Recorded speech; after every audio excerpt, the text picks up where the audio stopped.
नमस्कार। छात्रों के साथ बैरिकेडिंग युद्ध करती ये प्रयागराज की पुलिस है। बैरिकेडिंग हवा में है, उधर से पुलिस ठेल रही है, इधर से छात्र बैरिकेडिंग को हवा में ही ठेल रहे हैं। दोस्तों, ये धार्मिक यात्रा में निकली हुई भीड़ होती तो शायद योगी की सरकार इनके ऊपर फूल बरसाती, लेकिन ये नौजवान छात्र यूपीएससी परीक्षा में सरकारी चोर दरवाजे को बंद कराने के लिए सड़कों पर उतरे हैं तो इनके ऊपर लाठियां बरसाई जा रही हैं। ये नौजवान किसी मस्जिद पर चढ़कर झंडा लगा रहे होते या फिर किसी मुसलमान के घर पर चढ़कर झंडा बदल रहे होते तो भाजपा प्रवक्ता इनके समर्थन में गाल बजा रहे होते, लेकिन ये छात्र पढ़ाई के लिए, शिक्षा के हक के लिए, परीक्षा में बेईमानी के खिलाफ सड़कों पर उतरे हैं। इसलिए आज ये छात्र भाजपा के लिए हिंदू नहीं रह गए।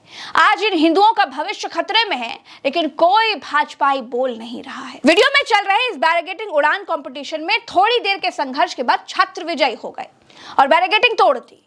खिसियाई पुलिस ने छात्रों पर लाठियां बरसाई, दिव्यांग छात्र की बैसाखी तक छीन कर ले गए, महिला छात्रों को भी पीटा गया। ये सब क्यों? ये सब इसलिए क्योंकि भाजपा सरकार जैसे इलेक्टोरल बॉन्ड वाले भ्रष्टाचार को कानून बनाकर लाई थी, वैसे ही लोक सेवा आयोग के जरिए होने वाली परीक्षाओं में नॉर्मलाइजेशन सिस्टम लागू कर दिया है। छात्र कहते हैं कि नॉर्मलाइजेशन सिस्टम परीक्षाओं में भ्रष्टाचार करने का एक लीगल दरवाजा है। यूपीएससी में नॉर्मलाइजेशन क्या है, इसको मैं आपको बहुत ही सरल भाषा में समझा देती हूँ, एक लाइन में बताती हूँ। दोस्तों, किसी परीक्षा का पेपर कितना कठिन है, इसके हिसाब से नंबर देने को नॉर्मलाइजेशन कहते हैं। यानी परीक्षा में अब नंबर इससे नहीं मिलेंगे कि छात्र ने परीक्षा दी कैसी है, अब नंबर इससे मिलेंगे कि पेपर कितना कठिन था।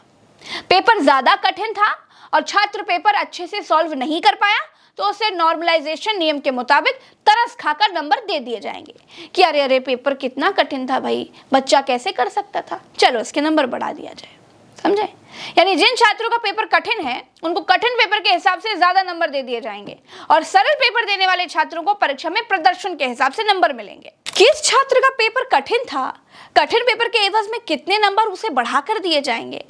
नंबर कठिन पेपर के हिसाब से ही बढ़ाए जाएंगे या फिर जो छात्र घूस देने में सफल हो जाएगा या फिर जो छात्र मंत्री जी के कोटे से आएगा, जुगाड़ लगाकर, पहुआ लगाकर आएगा, उसके नंबर नॉर्मलाइजेशन की आड़ में बढ़ा दिए जाएंगे।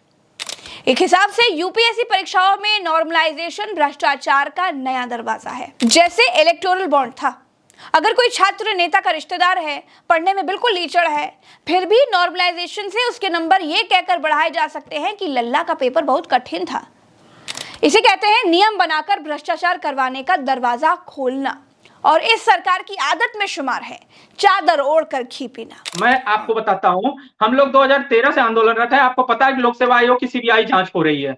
584 भर्तियां उसमें हैं भ्रष्टाचार के मामले में जिनकी शिकायत हो रही है, हुई थी और जिनकी जांच अभी चल रही है। हजारों करोड़ का घोटाला हुआ था, लेकिन आज भी वो 8 साल से जांच चल रही, वही दोहराने की कोशिश है। आप जब कहते हैं कि हम नॉर्मलाइजेशन करेंगे और मार्क्स परसेंटाइल में देंगे, किसी भी छात्र का मार्क्स बढ़ा देंगे, कहेंगे नॉर्मलाइजेशन में इसका मार्क्स बढ़ गया, इसका पेपर टफ था इसलिए बढ़ गया, और किसी का घटा देंगे, कहेंगे इसका पेपर इजी था इसलिए इसका घटा के नॉर्मलाइजेशन कर दिया।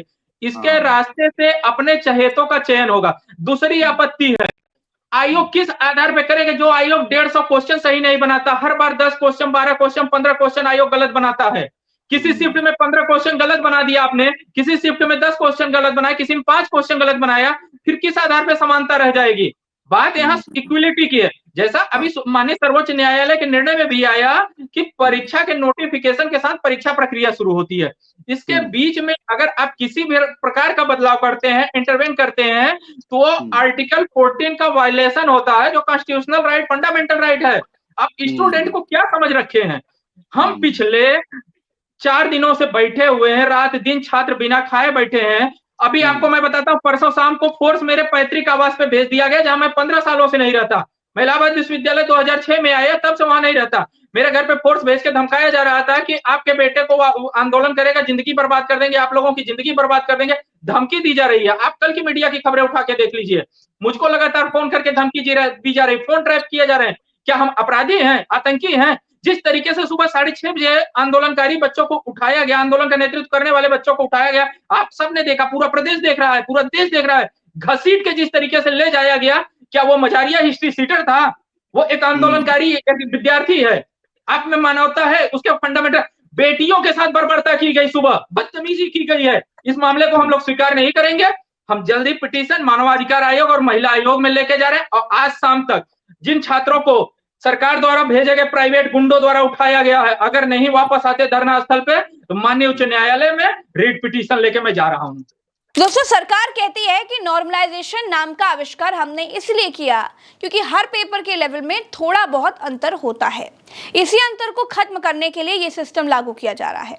तो छात्रों को ये समझ में नहीं आ रहा है कि भैया तुम पेपर कठिन और सरल बनाते क्यों हो? या तो पेपर कठिन बनाओ या तो पेपर सरल बनाओ। अरे मैं तो कहती हूँ कि जिस तरह की परीक्षा है, जिस तरह की नौकरी के लिए परीक्षा है, उसी लेवल का पेपर तैयार करो ना। इस सरल कठिन की जुमलेबाजी क्या हो रही है भाई? और एक ही परीक्षा का एग्जाम कई दिन चलाने की क्या जरूरत है? एक परीक्षा का पेपर है, उसे एक दिन में ही खत्म करा दीजिए।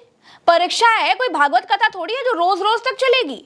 जब आप कुंभ की तैयारी सालों पहले से करते हैं, जब आप इलेक्शन की तैयारी कई महीनों पहले से करते हैं, जब चुनाव आयोग एक साथ चुनाव करा सकता है, जब आप वन नेशन वन इलेक्शन की बात करते हैं, तो फिर एक दिन में एक परीक्षा क्यों नहीं हो सकती है भैया? लोक सेवा आयोग छात्रों की परीक्षा एक साथ क्यों नहीं करा सकता है? लोक सेवा आयोग कोई भजिया तलने के लिए थोड़ी बनाया गया है। दोस्तों, ये नॉर्मलाइजेशन का बवाल शुरू कैसे हुआ, ये भी आपको जानना चाहिए।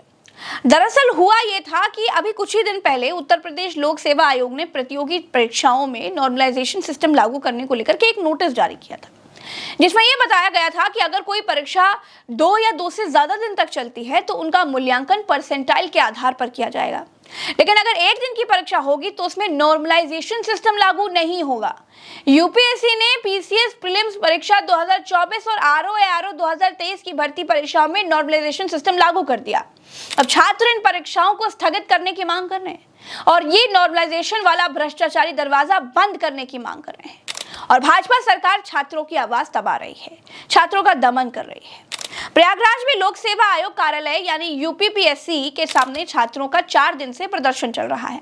भाजपा छात्रों पर यह फर्जीवाड़े वाला नॉर्मलाइजेशन नियम इसलिए लादे रखना चाहती है दोस्तों, क्योंकि भाजपा सरकार का कहना है कि छात्र राजनीति से प्रेरित हैं। ये आंदोलन सपा प्रायोजित है। इस पर अखिलेश यादव का क्या कहना है वो आपको जरूर सुनना चाहिए। वैसे तो मेरी इच्छा ये भी थी कि मैं सबसे पहले उनके आंदोलन में शामिल होता जाकर के, उनके बीच बैठता जाकर के, लेकिन मैं ये बात जानता हूं